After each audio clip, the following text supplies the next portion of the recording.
Olá, tudo bem? Meu nome é Letícia Chocovoleg-Bassim, sou professora de Psicogenealogia Evolutiva. Estou aqui hoje, nesse momento que estamos vivendo uma pandemia de medo em função do coronavírus, para a gente falar um pouquinho do olhar da psicogenealogia evolutiva em relação a esse acontecimento vivido de forma global. Primeiro, para quem não conhece, a psicogenealogia evolutiva, ela nasceu nos idos anos de 1950. Anne Ancelan, assim como eu, teve uma carreira na área do direito e depois foi estudar a mente, inclusive na linha freudiana, e ela atende inclusive pacientes oncológicos na França, onde ela teve a segunda cidadania dela. E Anne Ancelan, então, participa de um grupo de pessoas que tem um olhar diferenciado para o todo e para as terapias, chamado Colégio Invisível. Esse Colégio Invisível, na verdade, foi concebido por Gregory Bateson, faziam parte deles o pessoal da PNL, também Milton Erickson, Virginia Satir, François Dolto, entre outras mentes brilhantes que nos trouxeram muitos conhecimentos ao longo desses últimos anos, dessas últimas décadas. O próprio termo psicogenealogia não foi criado por Anne Ancelan. Anne Ancelan aproveita um estudo de Joseph Hildgar, que percebe que existe uma sincronicidade de datas e dados nos eventos traumáticos das famílias. Anne Ancelan é advertida pela própria filha quando ela perde o segundo filho. A filha de Anne Ancelan diz para ela: mãe, você já observou que você é a primeira filha e o segundo irmão, teu irmão no caso, número 2, ele faleceu? Que o papai é o primeiro, é o primogênito, e que o segundo irmão faleceu? Eu, intuindo isso, pressentia que meu irmão fosse falecer e de fato faleceu. Anne Ancelan, percebendo isso, vai verificar nos 5.000 pacientes oncológicos que ela tem, de que forma essas repetições podem acontecer no ambiente familiar. Então ela começa a pedir para que esses pacientes remontem as suas árvores genealógicas. E ela percebe que sim, existe um fator de repetição, onde, num determinado momento, a pessoa se depara com um evento traumático do sistema e enfermava e adoecia. A psicogenealogia evolutiva se diferencia da clássica porque ela atrela aos conhecimentos da psicogenealogia clássica os conhecimentos do Dr. Hammer.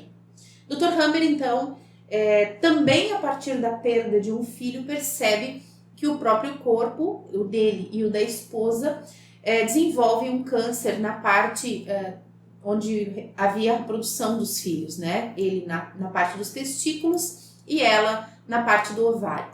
E aí ele percebe que não há coincidência nesse caso, que o corpo é sábio e que haveria então uma superprodução de células, como se o corpo quisesse, a biologia, né, quisesse repor aquele filho que foi. Bom, então a psicogenealogia trabalha com esses eventos traumáticos repetidos de certa forma, através das gerações. Nós estamos vivendo hoje um evento de pânico e a nível mundial, por isso estamos vivendo uma pandemia.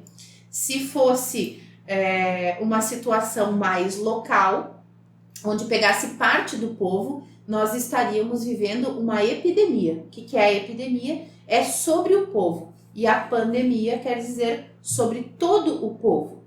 Inclusive, aproveitando esse conceito, epidemia, a gente traz o conceito da epigenética, que é o que nós usamos também para o estudo da psicogenealogia. O que fala a epigenética? A epigenética diz que todas as nossas emoções vividas são transcritas no nosso DNA. Então, quer dizer que tudo aquilo que os nossos antepassados vivenciaram de forma dramática ou traumática, não só, né, mas com fortes emoções, ficam transcritas no DNA e nós recebemos esse legado. Para quê? Nós nos perguntamos. Para que nós, enquanto seres humanos, enquanto espécie, enquanto sistemas, possamos evoluir. Que a gente não comece do zero e que a gente comece a partir de um ponto para a busca de um novo equilíbrio. É importante percebermos a sincronicidade dos eventos vividos a nível mundial. A Primeira Guerra Mundial, ela tem início no dia 28 de julho de 2014. Ela dura até o dia 11 de novembro de 1918. Então veja, durou 4 anos, onde faleceram 70 milhões de pessoas. A Segunda Guerra Mundial, ela inicia no final de junho, começo de julho de 1941. Percebam que nós temos eventos vividos de forma dramática, traumática, de forma global, né? Então vivemos a Primeira Guerra, vivemos a Segunda Guerra e ambas com eventos muito fortes, intensificados no mês de julho dos respectivos anos de início. Bom, historicamente, mais especificamente falando do coronavírus, nós temos que, um pouquinho antes de estourar a Segunda Guerra, em julho de 1937, Japão invade Pequim. Existe um massacre chamado Massacre Nanquim. O que acontece com esse massacre? O exército japonês, então, invade Pequim, invade a China e acontecem vários estupros seguidos de morte. Então há uma invasão de território com uma forte violência física, violência de invasão do território da própria nação e violação também no território corporal das pessoas. Isso também acontece, então, lembrando, em julho de 1937. Morreram aproximadamente 200 mil pessoas nessa época. Logo depois disso, acontece então a Segunda Guerra Sino-Japonesa, que aflora em 22 de junho de 1941. Também, então, final de junho, começo de julho, essa guerra se torna global. Recentemente, então, em julho, novamente, de 2019, na cidade de Wuhan, província de Hubei, acontece então uma manifestação de pessoas contra uma decisão do governo que queria instalar uma fábrica de incineração ao invés de manter uma praça. As pessoas que já se sentiam saturadas, inclusive, da poluição das águas e do grande problema do lixo e dos dejetos em relação ao aumento do volume das indústrias, protestaram, colocaram máscaras, fizeram protestos com cartazes, isso está na internet para que todos vejam, né, dizendo que seus filhos não teriam direito de respirar, não teriam direito ao ar puro, né, que a nação ou o governo local não estava pensando na coletividade.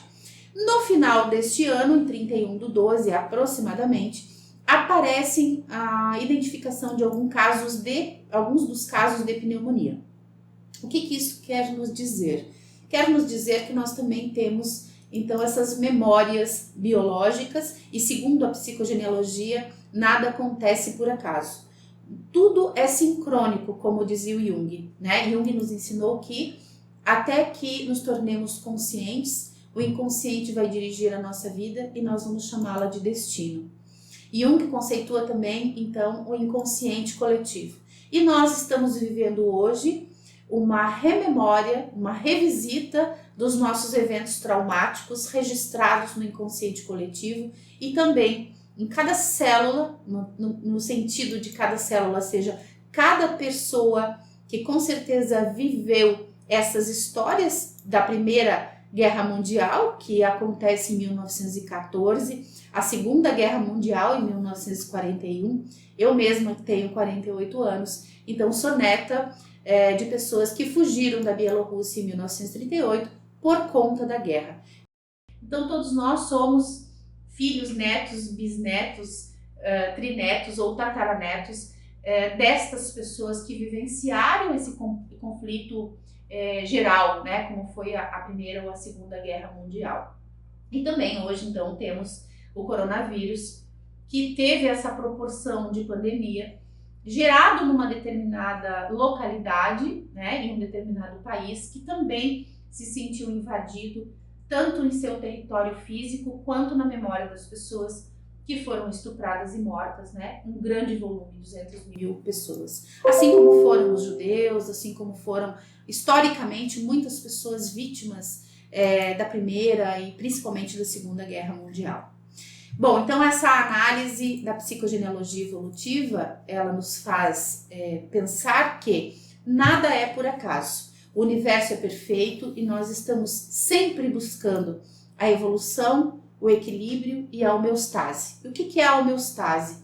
É trazer, então, um novo pensar, é um novo equilíbrio aos nossos sistemas. Estamos todos reclusos na nossa casa, porém, estamos percebendo que a natureza agradece, estamos repensando os nossos comportamentos, estamos repensando a palavra e estamos nos reconectando com a espiritualidade. Corona também, para quem estuda um pouco de Cabala, sabe que Corona significa a sefirot mais alta, que é Keter, que fala dessa consciência crística, né? Então, talvez estejamos sendo chamados para uma interiorização e também para uma reconexão com o todo que somos, com o Cristo que habita em nós. E vai ser pela fé, pelo pensamento positivo, pela tomada de consciência em relação à coletividade que somos, que vamos enfrentar esse coronavírus que bate à nossa porta e com certeza nos tornaremos um grupo de pessoas, uma sociedade, a humanidade mais evoluída no sentido de olhar para o todo e agradecer a tudo que recebemos. Então, ao invés de rechaçarmos, que a gente possa agradecer essa oportunidade que estamos vivendo e ressignificar as dores que nós e os nossos antepassados passaram. A gente se vê em breve. Um abraço.